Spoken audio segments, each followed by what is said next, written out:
Hi, my name is Bajas, and I'm the founder and chief architect of Megabar, an open source Rails engine for creating highly configurable websites in Ruby on Rails. Megabar empowers your whole team of coders, designers, UX engineers, API developers, product managers, clients, and executives to participate optimally in the management of your web presence. It easily manages multiple portfolios of sites on multiple themes and is a page layout manager and a form builder for any kind of data. Today, I would like to introduce Megabar to you by doing a few things. We'll go through setup, a little bit about custom design, creating a page, more about layouts, templates, and then multi-siting. So let's get started.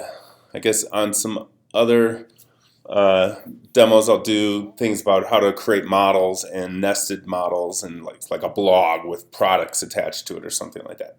If you're unfamiliar with what a Rails engine is, I used to go around doing talks at the Denver Ruby meetups about Rails engines, and I put together a PowerPoint or two on that that you can go check out at this URL that's right up on the screen there. But for now, let's get started. From our website, you can get a link to our Git repo and get instructions on how to get started. First thing you're going to want to do is clone the repo. So I'll go to my shell in a convenient location and clone the repo. With that done, I can go in there, and I am going to use a specific kind of working branch that I've been using lately. So, all right, next thing we've got to do is create a new Rails application, which we do Rails new app, my app, like that. Call it my app.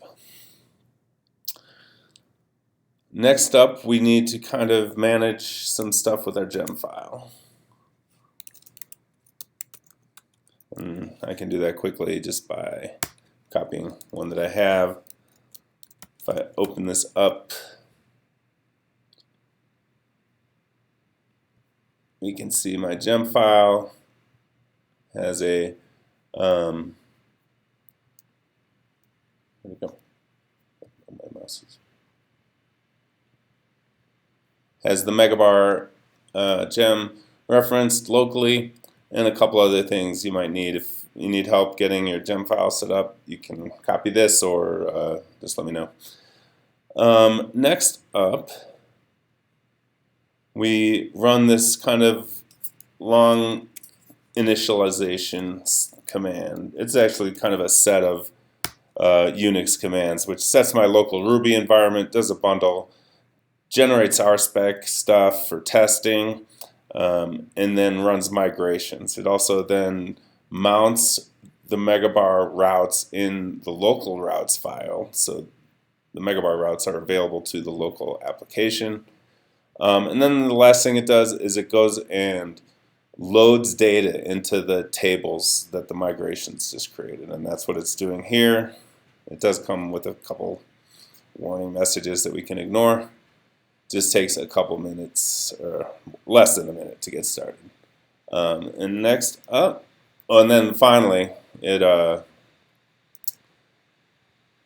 starts the local server. So there it went and started our local host. So I can pull it up, and here is what your website will look like when you first get it, probably. So there we go. We visited the page, and here is our Megabar website. Next thing we're going to do is we're going to talk a little bit about custom design. Like I said, Megabar is not mom and pop. Your design team and your front-end engineers are going to want to be hands-on with things like navigation and overall look and feel. And so Megabar is more about the internals of page layouts and model development than overall site design. So there's this little bit of text here that says we need to copy this file into our local application. So let's do that. and then I'll say copy. I need to make, see my app. That'll do it for us. So make directory like that, and then make directory like that, and then I'll copy the file, which is render page html.erb, into that directory. And now if we go take a look at that file, we'll kind of open this up a little bit more. We can do a little bit of customization. And we're going to do very little customization. We're going to remove this div because we replaced it as it asked us to. Really all you need in this template is this page layouts each, where I'll show you more about layouts in a second, how pages can have multiple layouts. And so here we're iterating over layouts and putting them onto the page. And well, just for fun, we'll give our site a little logo. Save that file, reload, and hey, we got a nicely designed site there. Okay, so next up, we will create a page. So you know, in the nav that is kind of hacked in there for now, there's a list of pages, and then you can use a link there to create a new page. And so we'll call this the funky page, and we'll call it funky, and it's, you know, pages can either be Megabar, like admin pages, or just regular pages for your website. Pages can have multiple columns. They use templates, and we'll talk about templates in just a second. We're going to choose one that has a right column. And by clicking that, it's going to not just create a page record, but all the other stuff it needs to create a working page. All right, something like that. So here we go. Off it goes, and it created this new page. Now if I come to my pages, it's going to list our funky page right there.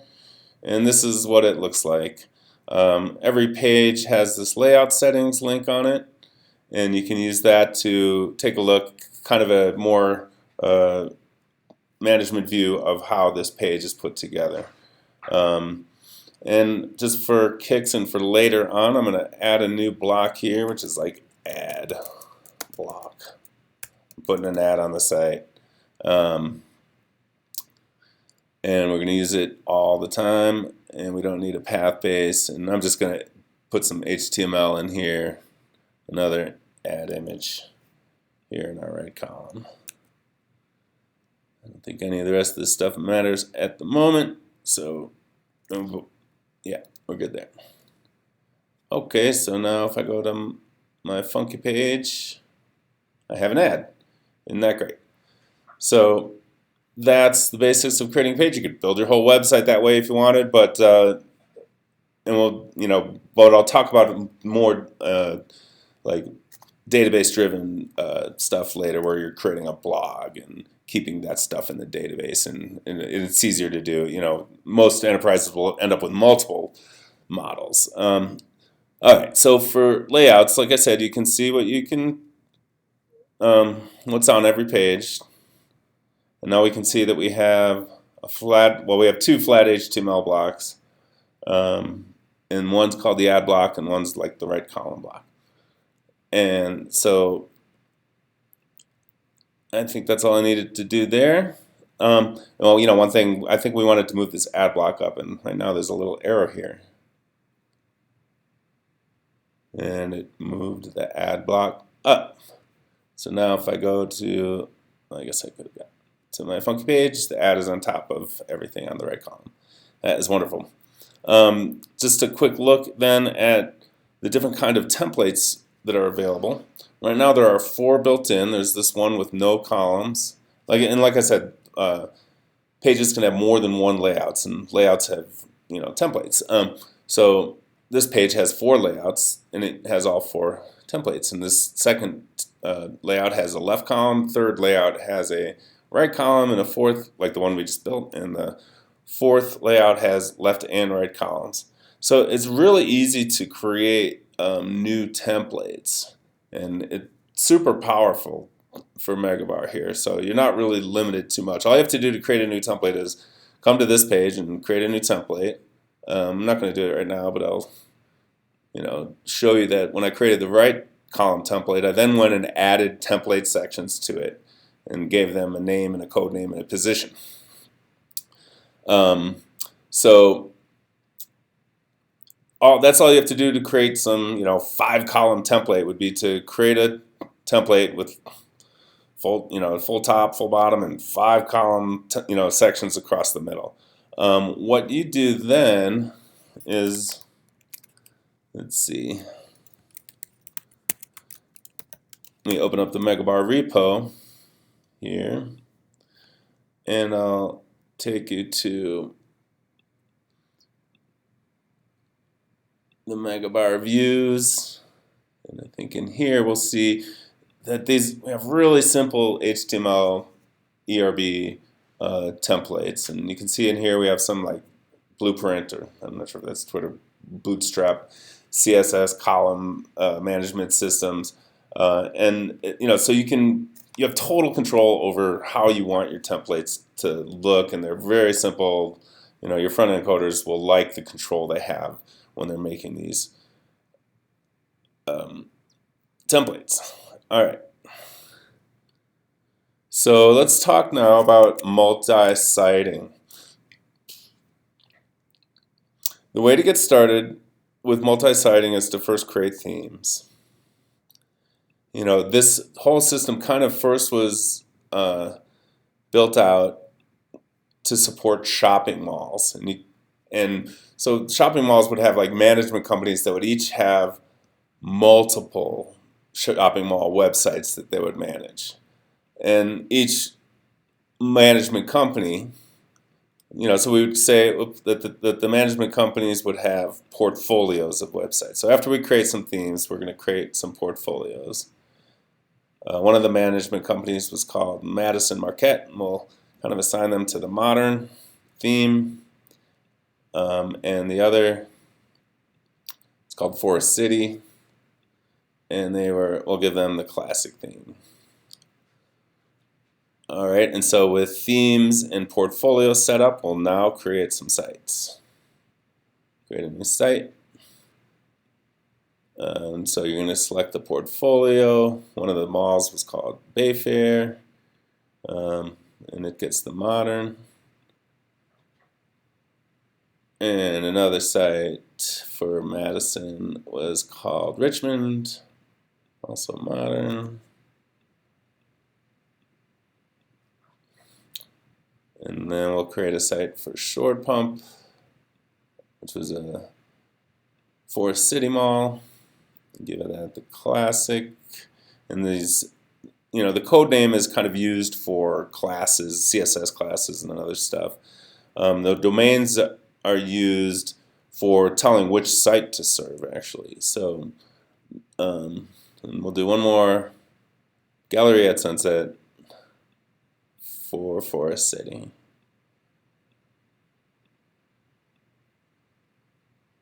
Cool. And the way this works basically is I'd go to my hosts file and I'd add these mappings so that Short Pump would go to my local host, and all 4 would just get pointed to my local host. So all I have to do now is type in a URL, and now we're at the Gallery at Sunset website, or Short Pump, or Richmond, which is all really good, but they all kind of look the same. You might want them to look a little different. So I'm going to take a little bit of this CSS and come over to my application and just dump this in here. Your front-end engineers can really have total control over the look and feel of each of their different sites. So now we can see that Richmond has the modern theme, and Short Pump has the classic theme. So there we have it. Little bit of custom design. But there's a little bit more. Let's go to our template setting. Now all these pages look the same, right? And we kind of can imagine that different websites would have different looks of each page. So what we have is, I'm gonna open up all these. There's ways to filter at the layout level which site gets which layout. So here, if I'm editing this layout on this page, I can say that only modern themed sites should see this. And I'll do the same here.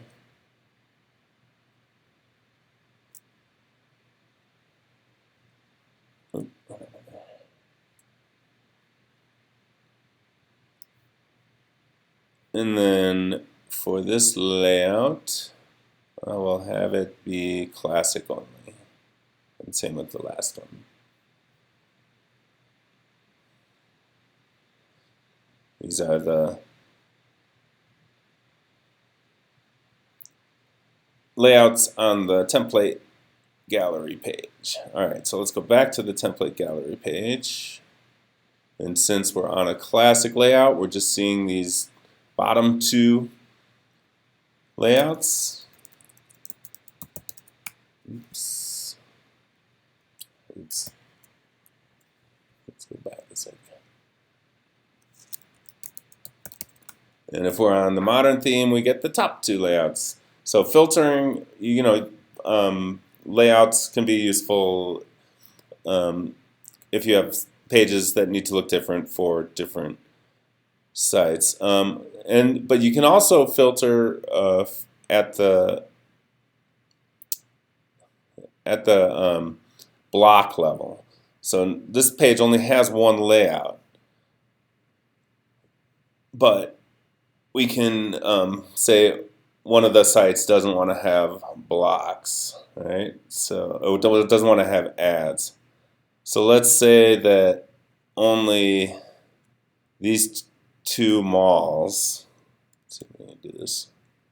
How do you do this? I forget how to do that. There. Let's go Richmond and Galleria get the ad, and the other two sites don't. So let's go to Funky Page. Richmond gets it. Galleria gets it. Short Pump does not. And what's my other one? Bayfair. Does not. Okay, so that's all I really wanted to get through on this first tutorial. Again, I'm going to do another one on building out models and nested models coming up real soon. So I hope you enjoyed this introduction to Megabar and hope you give it a try. Megabar.net. Thanks a lot.